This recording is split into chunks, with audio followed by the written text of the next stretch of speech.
Hell in a Cell, Night of Champions. No, excuse me. Excuse me, I misspoke. Hell in a Cell, Survivor Series. I meant to say Survivor Series, not Night of Champions. I apologize. Now that we got that straightened out. Yeah, I agree with you. It's going to be either Taker or Kane. And I think this year's WrestleMania would be the perfect opportunity for Undertaker to sail off in the sunset. He's from the state of Texas. Don't you think that would be appropriate? I think that'd be perfect. Could have a last ride, if you will. Absolutely. So then who is Undertaker's final opponent going to be? Maybe it'll be Kane. Maybe the Brothers of Destruction will have one last bout. Coffin match. Oh my god. And then, you know how they could end it? Oh. Or I was kind of thinking maybe they could do it potentially.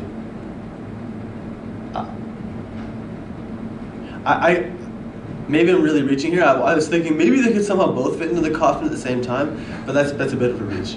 I'm just kind of thinking, like, how can they both be dead and both retire at the same time and not make one outshine the other? Actually, let's be honest here. If there was going to be a match between Taker and Kane, Taker's going to win. Yeah. Right? He's the big brother. Pretty much. Big bro's gotta go over. Just a lot of people would be really upset if he didn't. Mm-hmm. But then again, a lot of people are upset when he lost to Brock Lesnar, so who knows? I want to see Undertaker get chokeslammed through the ring by Kane and then get back up and, like, I don't know, chokeslam him into something else and then put him in the coffin. He does the Undertaker sit-up where he's in the ring. Yes. And then he pops up, his head's like... Yes. Gosh, for just doing a simple sit-up, the Undertaker sit-up is just an amazing move. It's out of all of the things that he does in the ring, it's probably the one thing that makes me go, oh, the most. Because every time he does it, it's like, oh, you know, it's over now. He did the sit-up. He's in overdrive. Oh, yeah. He's in dead mode. V-trigger. February 16, the hype is real. Is the hype real in WWE right now? Sure seems that way so far. I mean, we've got, big match coming up at Fastlane. Dean Ambrose, Roman Reigns, and the Beast incarnate, Brock Lesnar. That's right. And Dean stood tall, nose to nose with the Beast last night on Raw, which I have to admit was really surprising. Yeah. Absolutely no receipt from Brock. He just laughed and shrugged it off. Yeah, I was surprised he didn't suplex him a few times. That's certainly what Dean wanted. He didn't go for it until Triple H goaded him in. No. This is just the game being the cerebral assassin as usual? Pretty much. Getting his revenge on the Rock Dynasty. But despite being cerebral and despite all the revenge, I think it's safe to say he's not hanging on to his world title after WrestleMania. No, I don't see why he would. Just went over for Lemmy, and then the belt will be passed on to fresher talent. Mm-hmm. No, you're right about. I think you're right about that. Which fresher talent? At this point, I think we can both agree the fans are responding a lot stronger to Dean Ambrose week to week. I think so too. So does that mean Dean's going to become the new world champion? Is it as simple as that? Strong fan response and that's it? No, I don't think it's going to be as simple as that. I feel like it's mostly going to be between Roman and Brock.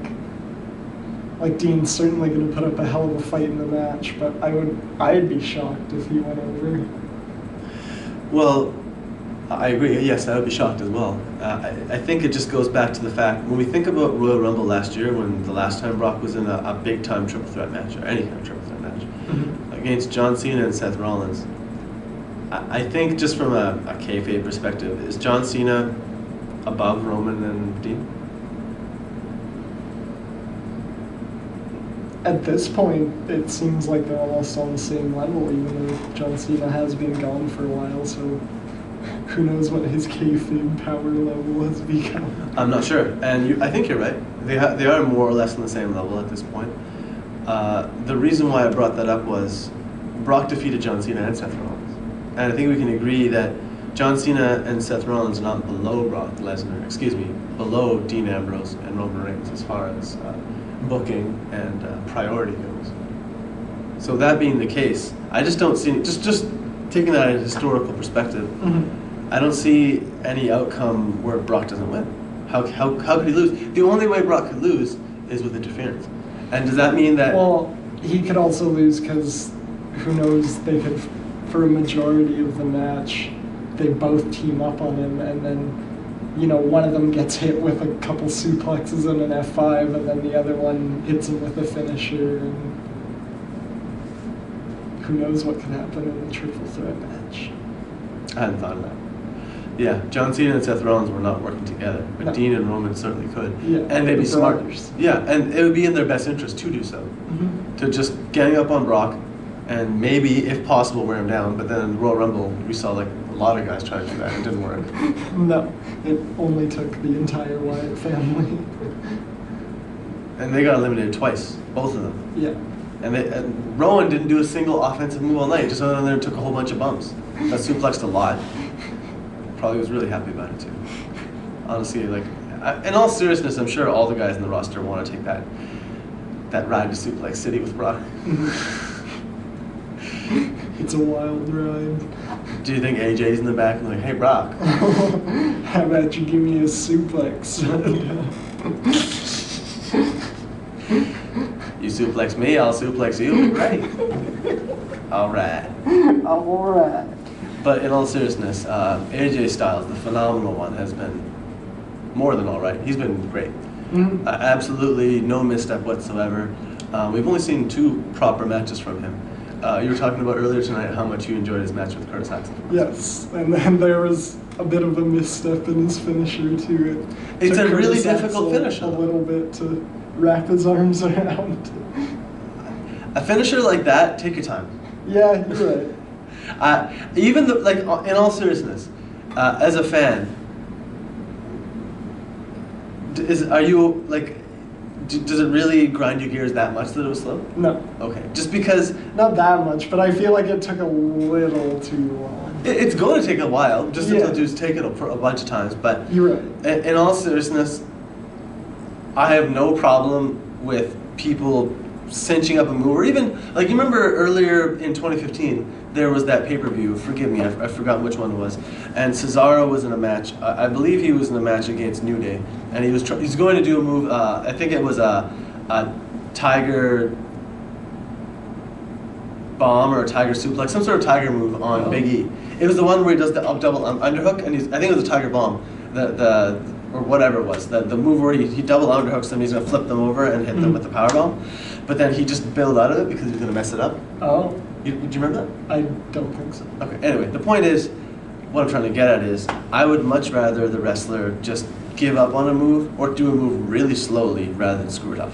Yeah, you're right. In a very long-winded roundabout fashion. Right now, just tell me, who's AJ's opponent going to be at WrestleMania? AJ's opponent at WrestleMania, it seems like it could be anyone at this point because they're just kind of throwing people at him. Like he's going to have another match with The Miz on SmackDown, so who knows, maybe he'll just work his way through the roster and keep doing that. Or maybe it'll be Shinsuke.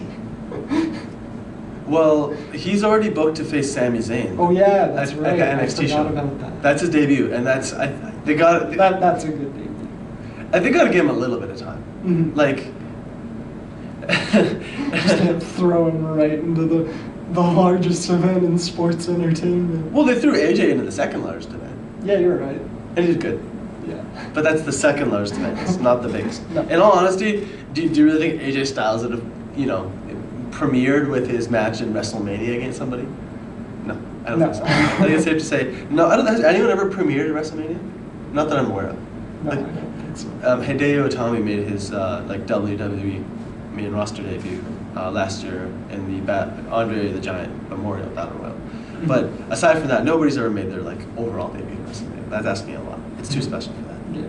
But Maybe someone one day. well, I think it's safe to say that Kevin Owens is going to be on the WrestleMania card this year, right? Yeah, I think that's safe to say. And he hasn't been in the WWE for a terribly long time. He's only been, when did he join? In June or so? Yeah, about there. Around summertime, early summer. So it's been comfortably, we could say, 8 months. And in 10 months, less than a year, he's going to WrestleMania. I can see it. So that being the case, Shinsuke needs at least a year. But he's going to be at WrestleMania one day. Yeah. Believe it. We're gonna have the full entrance of Shinsuke Nakamura at WrestleMania. It's gonna be spectacular. And then he can have a program with AJ Styles. Or Brock Lesnar. Oh, yes. Can you imagine how nuts a triple threat match between them would be? Oh, my God. Yeah. Oh, what about a fatal four-way with Seth Rollins and Evans? That's too much. That's too much. Like, in all seriousness, let's stop for a second, because that's an overwhelming amount of talent. Let's just stop for a second. Put the brakes. The brakes are on. That's too much. Slow down. That's too much, Biggie. You're out of control. You're about to take this car right off the road. That's the type of thing. That's 2 main events. That's 2 minutes. That's 2 main events. Yeah. That's too much for one main event. It's too much money in one main event. They need to spread it across and make more money. Exactly. With separate fees. Exactly. But the point you just made there is, Vince, if there was ever a time for you to watch, this is it. This is it right here. Don't screw this up, because you've assembled this magical assortment of superstars that even I didn't believe would ever be possible. Because when we started this broadcast back in 2015, I openly said, when people, namely Johnny, would say, Shinsuke Nakamura and WWE would be the best. And I said, John, please, that'll never happen. At this point, I don't know what could happen next. I remember that too. At this point, who knows? Because, like, I've seen this miracle happen. Yeah. This unbelievable, like, maybe Okada, like, who's left now? Like, anybody, like, this means at this point WWE Kenny can... Omega. Why not? Sure. Newest member of New Day. Why not? Newest member of New Day. They'll have a video game-oriented stable. Yeah. They'll be called the Black Mages. Oh my God. Book it, please. And and Kenny Omega will be the White Mage.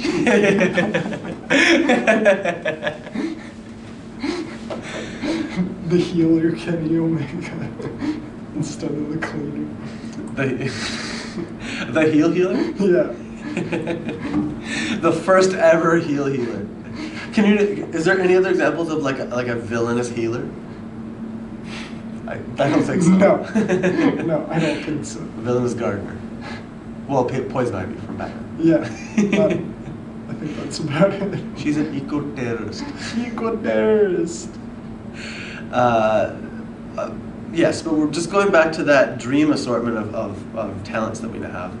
I think it's safe to say that all 4 of those guys are going to be in WrestleMania next year. Mm-hmm. All 4 of them potentially vying for the world title. Who knows? Things are really this whole show is boiling down to is WWE is in a really tremendously fruitful time right now. They have a chance to usher in a whole nother golden age. Mm-hmm. In all seriousness. They really do. Going back to, I think now it's warranted, going back to when the Attitude Era started blowing up in the mid to late 90s. The reason why it started blowing up was huge talents started to become really, really popular. Mm-hmm. People like The Rock, Stone Cold. But do you feel like anyone currently in the roster is on the level of Stone Cold or The Rock? That's exactly my point. If there isn't one now, is there someone that you see on the horizon becoming that top tier, ubiquitous household name that has the potential to go and become a movie star? Because like at this point, now that we've seen it happen, The Rock, quite frankly, is the measuring stick of that genre-defying, and Stone Cold to a lesser extent, mm-hmm. just because he hasn't become a movie star, like a huge top drop. Yeah. I think it's safe to say that at this point, whoever is going to become that next household name is going to become I would think maybe a movie star afterwards, right? Yeah, I would suppose so. Like, in all honesty, we saw 12 rounds, and it was pretty believable that Dean could become a movie star one day. Yeah, I could see it. But he needs to become world champion first, of course. Mm-hmm. And as much as I love Dean, I still don't know if he's quite on the level of Stone Cold or The Rock quite yet. No, he isn't. He isn't. No. But is he on the level right now where he's ready to become world champion? At the moment, I feel like he could be. But it's hard to get out from under Roman Reigns' shadow at the moment. I'm glad you brought that up, because when Roman Reigns became world champion for the first time, I didn't think he was ready. Yeah, I didn't think he was either. And he's already become a 2-time world champion. Mm-hmm. He wasn't ready for either of those title reigns. No. Pardon the pun. Although the first one was very short. It's terribly short. 5 minutes and 15 seconds. Hey, Kalisto's first United States title reign was only slightly longer. Yeah, you're right. It was like a few days. Well, in actual reality, it was 24 hours because he dropped it the following night on SmackDown. Oh, yeah. That's right. That's the shortest, aside from the 5 minutes 15 seconds, it's the shortest title reign I know of. But I guess Roman Reigns set the precedent. Now they can just usher in tiny little title reigns for everybody. Just tiny little ones. Little ones, so you can have multiple ones. Little samplers. So you can become like a 9-time champion all of a sudden really quickly. Oh, I get it. That's how they're going to really quickly elevate the current generation of stars. So they're going to be like, Chris Jericho's a 9-time Intercontinental Champion. Dean Ambrose, he's a 7-time champion. And this will be like later this year or whatever. So they're just going to give him like arbitrary little title runs just to beef. Everybody's doing little title runs, little ones. In all seriousness, I wouldn't be at all surprised that if whoever wins the next tag team championship, they only have a very short reign and the New Day gets it back again so they can become the world famous 3-time. Yeah, I could see that happening for sure. Because the number, you have to admit. New Day have been tag team champions for a long time now. They have. They absolutely have, and there's no reason why they shouldn't be. They need to keep going at this point. They won the titles after Mania last year, so they're all heading up to a year now. What's the longest tag title run? Or do you know? If I'm not mistaken, in all seriousness, I think it may have been. I could be wrong, but I feel like it was like Brian Kendrick and somebody. It was somebody like relatively recently. Like it was in the late 2000s when I wasn't watching. Oh, okay. Yeah, and like back in when you and I watched in the Attitude Era, you remember nobody's title reigns were very long back in those days. No. People were dropping titles left and right because there were so many talents. They all needed to get a piece of the action. I think we need to really quickly just talk about NXT just a little bit. Definitely. What was your, as always, Biggie, what was the major takeaway from last week's episode? Major takeaway from last week's episode is who's going to be the #1 contender. Yes, that's right. Who should it be? I mean, Sami Zayn was the first person to put on the hold, but they both put on holds and he did tap, so who did he tap to? When will the mystery be solved? Well, I'm really surprised that Regal came out and says he needs to review the film. He just doesn't have an answer. Yeah, that was kind of surprising. I thought he would just be like, let's do this. Is it as obvious to you as it is to me that I think the answer should have been Samoa Joe faces Sami Zayn in an elimination match next week? Yeah, I think that would have been good. Like, what else are they going to do? Are they actually going to, like, what is reviewing the film going to reveal? In all seriousness. Baron Corbin tapped out. Yes, he tapped out. 2 moves. That's exactly right. Unless they're just going to be like, no, screw you, Samoa Joe. Like, Sami Zayn put on the hold first, so you're done. But maybe Baron never would have tapped out had it not been for Samoa. Yeah, you're right. Can I just call him Samoa like that? Samoa. Like a country. There's no other wrestler that's his name is like America something or like Mexican something. Is there like England something or India something? No, I don't think so. I don't think so. Canada something? American Alpha. Yes, American Alpha looked really strong last week, as usual. Blake and Murphy, they're a great tag team, but at this point, they're kind of being overshadowed. Like pretty much, they're being overshadowed by every other tag team. Like, do you see Blake and Murphy becoming a big time tag team threat in WWE? Not as they are right now. And that's no fault of their own. I think they're great. Mm-hmm. They're both really good workers. It's just, I think the booking though. Oh yeah, of course, but the booking happens because of the people book certain things depending on the resources they have available to them. And the resources they have available to them, like let's quickly go through the tag team division. Like, I'm gonna name the tag team, and you quickly give me the description of what they are, like a 1-sentence description. Okay? I'll do my best. Are you ready? Here we go. American Alpha. Ready, willing, and able. Like just a quick description for someone who's never seen wrestling before. Be like, they are this, this, and this. They're pretty much like they're just like, what is it, like Greek style wrestlers? Greco-Roman? Yeah, Greco-Roman style wrestlers, and they're very charismatic, and that's pretty much it. Dash and Dawson. Their heels got a lot of offense, but it's like, as their catchphrase says, no flips, just fists. So they're straight up aggressive. Yeah. Cass and Enzo.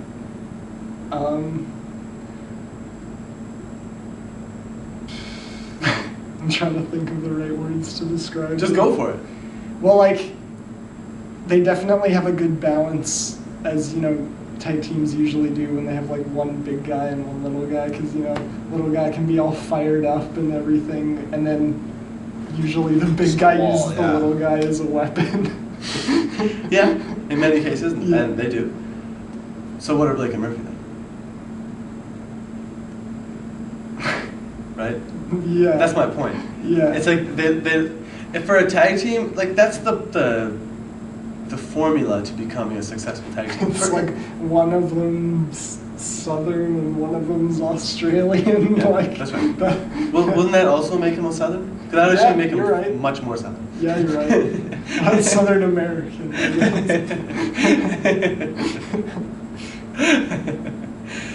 Yeah, but I think you can agree. Like I think that's what Vince wants in a tag team.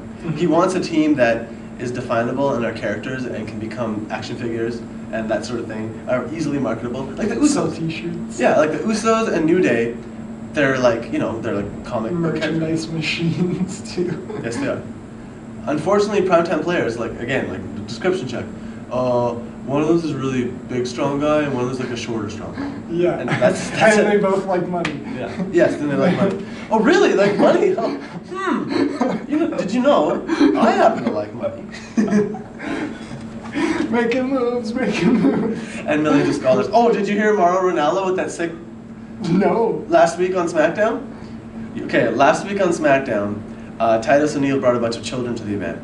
You remember? Oh yes, I remember that now. And he brought the children, and then afterwards he's celebrating with the children, and then Mauro Ranallo's like, here's hoping that millions of dollars turn into millions of scholars in the Orlando services. That line was perfect. stunning, Mauro. That was amazing. Good job, Mauro. King loved it. That one King deserves a Screech. king screech. I'm surprised King didn't screech for that one. He just probably giggled quietly at that. Oh yeah, another thing that, speaking of commentary, you promised we were going to talk about it. Who should replace Byron Saxton on commentary, Biggie? Bad News Barrett, the king of bad news. And why do you think that is? I don't know, I think he would just... Well, one, for the scenario that we were talking about earlier, where if he was on commentary, he could roll up his suit sleeve and have the red sleeve underneath for the Just ready to go. hammer. Absolutely. And he can, unlike most commentators who just kind of like Michael Cole who just cowers, like he could actually stand up to not everybody, not to Brock Lesnar, but to some people he could stand up to them and roll a bull hammer. Oh yeah, he definitely could, and I feel like for one, he could probably contribute more than Byron Saxton does by a decent amount. But he's also just really good on the mic in general, and he hasn't really been doing anything in the ring. Yep. See. And there's precedent for it. I know I always reference good old Taz. Do you remember when Taz started his wrestling? No, I don't remember. Okay. He had a really long, successful career in ECW and other places. And then he came up to WWE. His debut was almost exactly like AJ Styles. He was also at the Royal Rumble. He had a huge pop and everything. Cool. But his run as a wrestler in WWE was quite short just because of injuries. Oh, okay. Just like Barrett, he kept getting injured. So they converted him into a commentator. That's part of the reason why I think this is a good idea. Because Taz has never looked back and he's become a great commentator. And I think Barrett could do the same. Yeah, I think he could. Because at this point, in all seriousness, like, do you think it's wise for Barrett to even return to the ring? I don't really see why right now, unless he totally goes back to the, Bad News Barrett, like old days. But you kind of can't with the League of Nations. So Right, and the only way he could take it easy and have a lighter schedule would be potentially if he just becomes like a part-time jobber. Mhm. And he's just too cool to be a part-time jobber, quite frankly. Yeah. Like there's certain people, like all 4 guys in League of Nations, they're just too cool to be part-time jobbers. Mhm. They're just too cool, quite frankly. End of story. Who's the coolest member of the League of Nations? I just about said his name as I was saying it, as I was going for it. But the answer is Alberto. yeah, yeah, I think so. It's probably Alberto and then Barrett second for me. Barrett number 2? Yeah. Rusev number 2 for me. Oh, okay. Yeah. Then Barrett. And that's no knock against Barrett, because Barrett, No. you're a really cool guy. It's just Alberto's El Patron. Yeah. Oh, of course. I mean, it's that time. Sorry, Vince, but that's all the time we have today for WWE, because we need to talk about that other wrestling program. It's called Lucha Underground. The premiere last week. Now let's get serious for this. The premiere last week on El Rey. Big E is now going to become a regular viewer. I was already a regular viewer, so we're going to start covering. I just watched last week's episode, or this week's. Or when did they air again? Last week. Oh, okay. So yeah, it was last week's episode. Yes. We're just shooting too much. Yeah. Tell me, do you think it is a good use of your time to watch Lucha every week? I think so. Like every match, every time I watch that show, all the matches are just killer. And the vignettes. Oh yeah. So video gamey, but so good at the same time. Just to give you a little bit of context, and just to describe the context of the context, the show last week started with an absolutely amazing opening sequence, which featured Vampiro in the psychotic break ward. The way they shot that, I can't get enough of it. It was just irresistible. I loved it. The story behind that was last season, you saw Pentagon in the ring at the end? Yeah. So Pentagon was being commanded by this mysterious master. Oh. His master turned out to be Vampiro. Oh. And like Vampiro's whole thing is that back when he was a wrestler, like he's a wrestler from commentator as well. Mhm. Back when he was a wrestler, he actually had like a vampire gimmick, and that like he practiced dark magic and drank blood and all that. Oh, okay. Yeah. So that's why he's called. Like his actual like original name was Vampiro Canadiense, Canadian vampire. Cool. Yeah, I think it's really cool. So that's why you saw him drinking the guy's blood in the Oh yeah. in his breakdown, because he's just like he has the thirst, like they're implying it. So he's Pentagon's master, and you saw at the end of the show where Pentagon was about to break Mil Muertes' arms, and he looks at his master, Mhm. and then Vampiro is trying to look away because remember the beginning, the psychiatrist said try to avoid the people and places that trigger you. Oh yeah. So he's looking away because he didn't want to be like, do it. Do it. Exactly, because I'm sure he would have wanted to otherwise. Mhm. But he still did. He still did because he's Pentagon. Yeah. So the episode ended with the Lucha Underground champion Mil Muertes having his arm savagely broken by Cero Miedo, Zero Fear, Yeah. Pentagon Jr. So now that Pentagon has cemented himself as the company's top heel, and Mhm. Puma has cemented himself as the top babyface, I mean, what do you think is going to happen? Now that Mil has his arm broken, I think it's safe to say that the Lucha Underground Championship is somewhat imbalanced. We're going to see some matches between Pentagon and Prince Puma.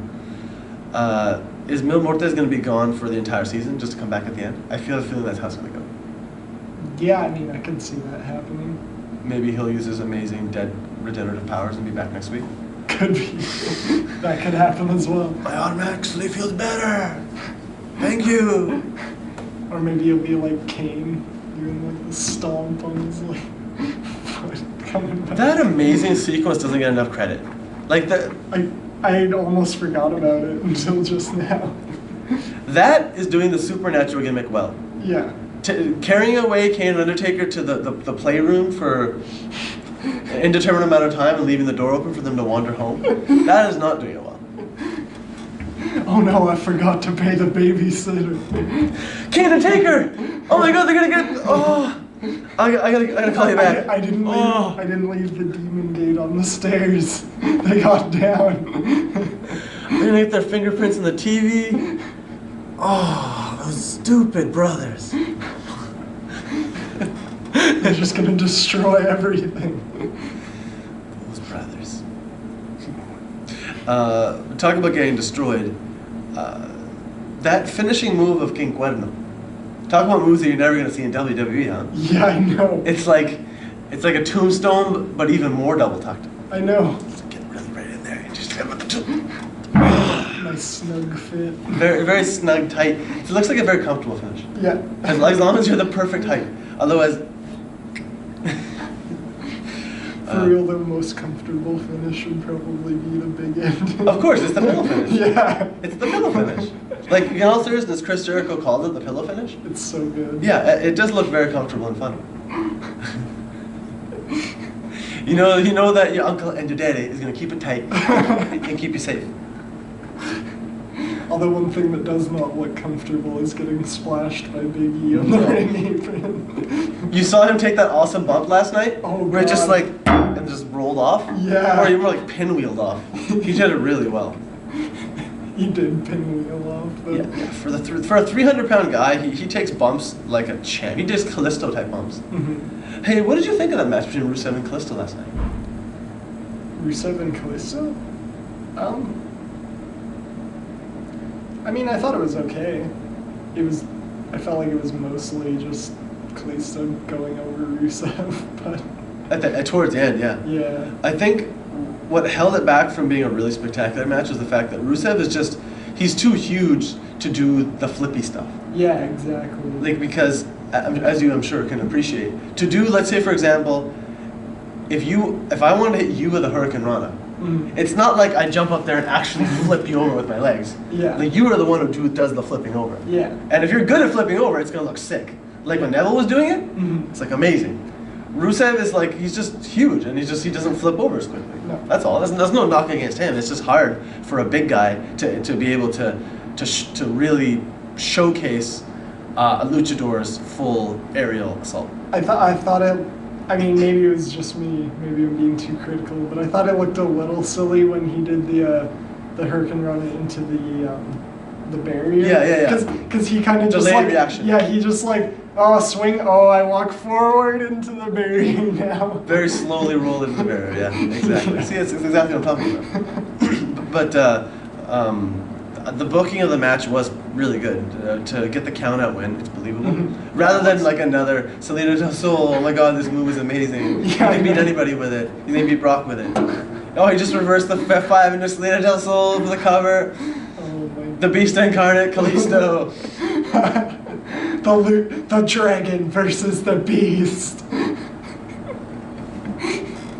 Dude, that's the silliest thing I've ever heard. It makes sense. Yeah. But it makes no sense. No, because it would almost be like when Brock faced Kofi Kingston in Japan, and we were all just like, he's gonna kill him.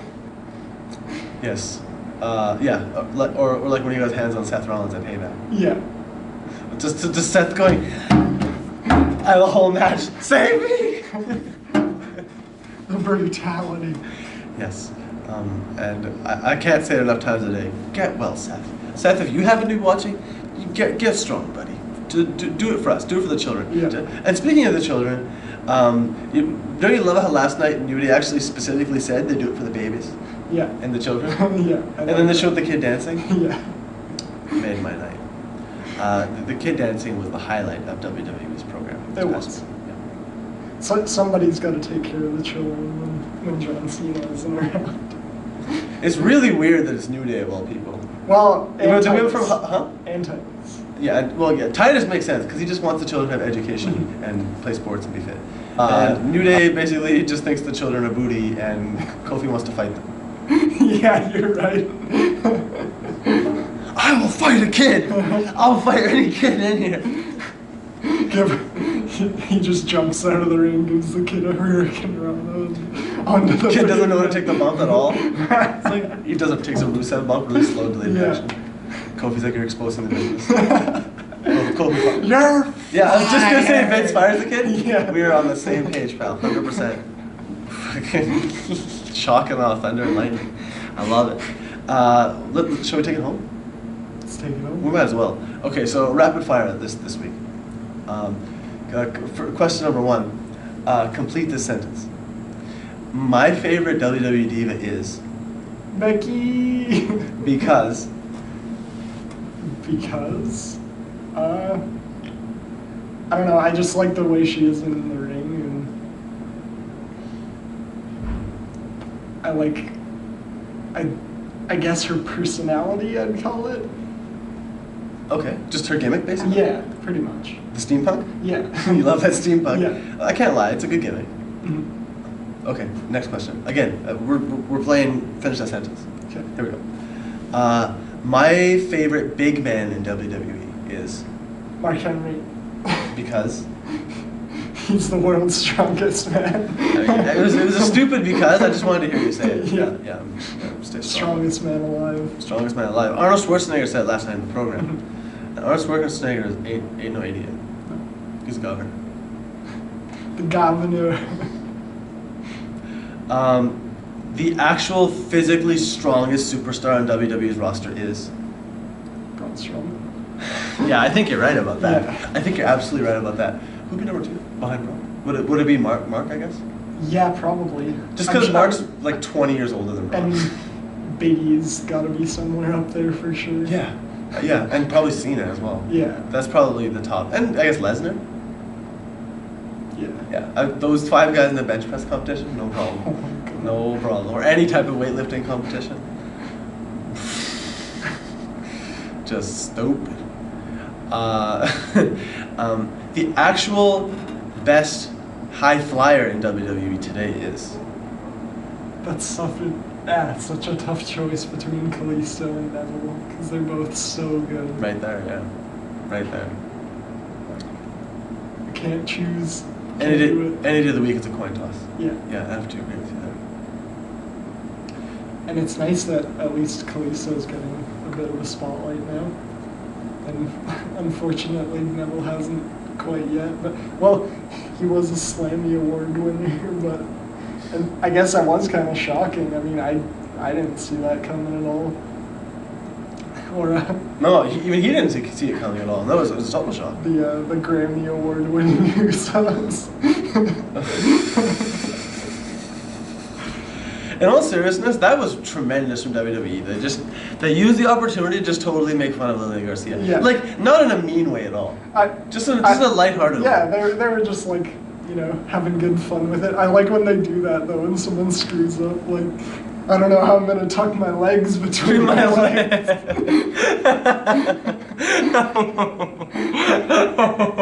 I'm gonna put your legs between your legs. Oh my goodness! And then it was like Seth's giant face on the monitor, Yeah. and he goes with like that lopsided like frown smile. Oh goodness, that was tremendous. That was so good, absolutely. Okay, 2015's match of the year was. 2015's match of the year. Honestly, I think for me it was the ladders match at TLC. At TLC? Yeah, that was a mighty spectacular match. No, that's a really good choice. Although, rest in peace, Kofi Kingston after that match. He seems to be fine. Yeah, he's good now, but I felt bad. That guy's made of titanium and adamantium. Take those ridiculous bumps. The actual physically toughest superstar on the WWE roster is. Right now, I'm not saying strongest, toughest. toughest. Highest endurance. Are you talking like kayfabe or like them taking Real life. bumps? Real life. Oh, real life? Brock Lesnar? I don't know. Yeah, I think he's the toughest. Yeah. Yeah. I think he looks the toughest. Yeah, definitely. I like to think that he could punch through concrete. You could probably chew through concrete. Yeah. It's Good wrong. suplex concrete. Yeah, you just take a concrete pillar and just drop it right on its huge neck. Just two more questions. We are next going to see John Cena. God, who knows? I feel like John Cena can kind of just come back whenever and just and things would be back to the way they were before. Probably, and then he'll retire. Maybe. No, actually, John Cena's the type of guy. Like I would say, don't even worry about John Cena retiring. He's gonna be like Ric Flair. He's gonna be like 70 still taking bumps. Yeah, I can see that. Absolutely. I'm sure eventually he's going to beat Ric Flair's record, even though Jon Stewart betrayed America. He did. He did acquire the captain, the double belt. You're right. I want to call him the captain from now because it just makes me miss him more. Yeah. Him and New Day in the all white costumes. Oh my god. In all seriousness, that should be how they reintroduce Seth. They roll the white costumes out and they play the trombone for him and everything. And then he can help them fight the Rock Dynasty. I mean, it would work because he doesn't like, Roman or Dean, and then New Day doesn't like the Usos. Seth only likes New Day and Kevin. Yeah. And Stephanie and Triple H. His mom and dad. I miss the matches with him and KO tagging together. It's so good. Best tag team. Best. And finally, best finishing move in WWE is? Like any finishing move, even the like top rope stuff as well. Sure.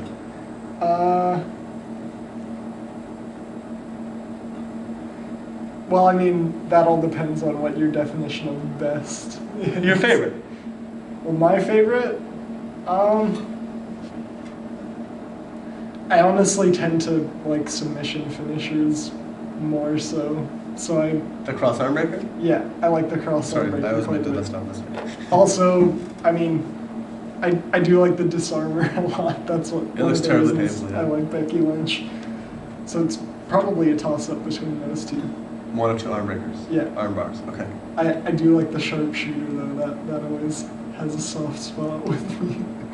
For sure. It was good to see that on Baron Corbin. Yeah, it was. Oh, yeah, that's what we tapped out to. Yeah, that looked great. And thank you for mentioning that at the end, because we take this opportunity really quick to send a shout out to the Hitman. I'm sure you heard the news, right? I heard the news. The Hitman afflicted with cancer, unfortunately. But if there's anybody who's not gonna get counted out, if there's anybody who's not gonna tap out, if there's anybody who's gonna kick out before the count of 3, it's the Hitman. You better believe it. Yeah, he's the best there is, the best there was, and the best there ever will be. You're exactly right. And Hitman, our thoughts are with you. Absolutely. Get lots of rest, drink lots of water, and soak in the love of your family. And do what the doctors tell you. You'll be right as rain in no time. I'm sure of it. And with that being said, anything else you want to add? I don't think so. Okay. Well, in that case, we'll see you on the program again next week on whatever wild adventure we're on then.